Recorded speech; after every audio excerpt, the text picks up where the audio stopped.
வாங்க இன்றைக்கி நம்ம இன்ஸ்டன்ட் பொங்கல் எப்படி செய்யலாம் அப்படின்றத பார்க்கலாம். ஃபஸ்ட்டு அதுக்கு பச்சரிசி எடுத்துக்கோங்க. பச்சரிசி வந்து பார்த்திங்கன்னா நான் வந்து 3/4 படி போட்டிருக்கேன்.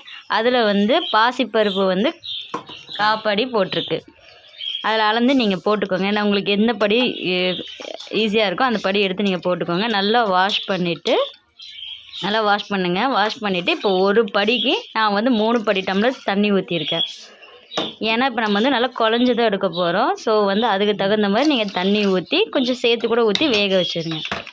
இப்போ நம்ம வேக வச்சுக்கலாம். அந்த வேகிற டைமுக்குள்ளே நம்ம வந்து பாகு ரெடி பண்ணிக்கலாம், சர்க்கரை பாகு. இப்போ நம்ம வந்து பார்த்திங்கன்னா 3/4 படி போட்டிருக்கோம். அதுக்கு வந்து 1/2 படி சர்க்கரை போட்டிங்கன்னா தான் கரெக்டாக இருக்கும். ஸோ நான் அந்த மாதிரி தான் போட்டுட்ருக்கேன். அதில் வந்து உங்களுக்கு வந்து கொஞ்சமாக வந்து தண்ணி மிக்ஸ் பண்ணிக்கோங்க. ஏன்னா இது வந்து நம்ம அடுப்பில் வச்சு தான் காய்ச்ச போகிறோம். ஸோ வந்து ஏன்னா அந்த நாட்டு சர்க்கரை தண்ணி விடும். நீங்கள் அதிகமாக தண்ணி ஊற்றிட்டிங்கன்னா அது ரொம்ப இதுவாயிடும். ஸோ அளவாக 1/4 டம்ளர் அந்த மாதிரி தண்ணி மட்டும் ஊற்றிக்கோங்க. தண்ணி ஊற்றிட்டு இப்போ வந்து அதை எடுத்து அடுப்பில் வச்சுருங்க. அடுப்பில் ஏன் வைக்கிறோம் அப்படின்னா நம்ம கரைச்சி ஊற்ற முடியாது. இப்போ இந்த சைடு வந்து வெந்துருச்சு பொங்கல். இதை வந்து நல்லா மசிச்சு விடணும். ஏன்னா அப்போ தான் சாப்பிடும்போது அரிசியாக இருக்காமல் நல்லா வந்து இப்போ அல்வா எப்படி சாப்பிட்றோம் அந்த மாதிரி நம்மளோட வாயில் வந்து போகும். ஸோ அதுக்காக நல்லா மசிச்சு விட்டுருங்க அந்த அரிசியை. இந்த சைடு பார்த்திங்க அப்படின்னா நமக்கு வந்து பாகு ரெடி ஆயிடுச்சு. இதை வந்து ஏன் இப்படி கொதிக்க வைக்கிறோம் அப்படின்னா அதில் இருக்கிற அழுக்கு அந்த மண் அதெல்லாம் இருந்துச்சுன்னா நமக்கு வந்து வெளியில் வந்துடும். ஸோ இந்த மாதிரி வந்து வடிகட்டி அதில் வந்து நீங்கள் ஊற்றிக்கோங்க.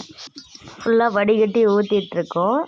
ஏன் வடிகட்டுறோம் அப்படின்னா இப்போ பாருங்கள், வடிகட்ட முடிச்சக்கப்புறம் பாருங்கள் எவ்வளோ மண்ணாக இருக்குது அப்படின்னு சொல்லி இதுக்காக தான் வடிகட்டணும். இப்போ நல்லா வந்து கிளறி விட்டுக்கோங்க.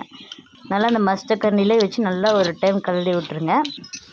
பொங்கல் நல்லா கிளறியாச்சு. இப்போ பார்க்குறக்கே எப்படி இருக்குன்னு பாருங்கள் அந்த பொங்கல். இப்போ நம்ம வந்து பொங்கலுக்கு ரொம்ப முக்கியமானது நெய், அப்போ வந்து முந்திரி, ஏலக்காய் தூள். நீங்கள் வந்து திராட்சை ஆட் பண்ணுறதா இருந்தாலும் பண்ணிக்கோங்க. இப்போ நல்லா நெய் வந்து நல்லா கொதிச்சக்கப்புறம் அதில் கொஞ்சம் முந்திரி நல்லா பொரியட்டும். பொரிஞ்சக்கப்புறம் அதில் வந்து ஏலக்காய் தூள் கொஞ்சம் சேர்த்து போட்டுக்கோங்க. அப்போ தான் கொஞ்சம் வாசனையாக இருக்கும். இப்போ பாருங்கள் எப்படி இருக்குன்னு. நல்லா கொதிச்சக்கப்புறம் அந்த பொங்கலில் வந்து அப்படி ஊற்றுனீங்கன்னா ஒரு சவுண்டு ஒன்று வரும் உங்களுக்கு. அந்த சவுண்டு கேட்டாலே உங்களுக்கு அப்படியே டேஸ்ட்டாக இருக்கும். டேஸ்ட் அப்படியே உங்களுக்கு தெரியும் வாயில். நல்லா கிண்டுங்க போட்டு. நல்லா கிண்டி அப்படியே மெதுவாக எடுத்திங்கன்னா சுட சுட அப்படியே சூப்பராக இருக்கும் சாப்பிட்றதுக்கு. அப்படியே அருமையாக இருக்கும். உங்கள் வீட்டில் செஞ்சு சாப்பிட்டு பாருங்கள்.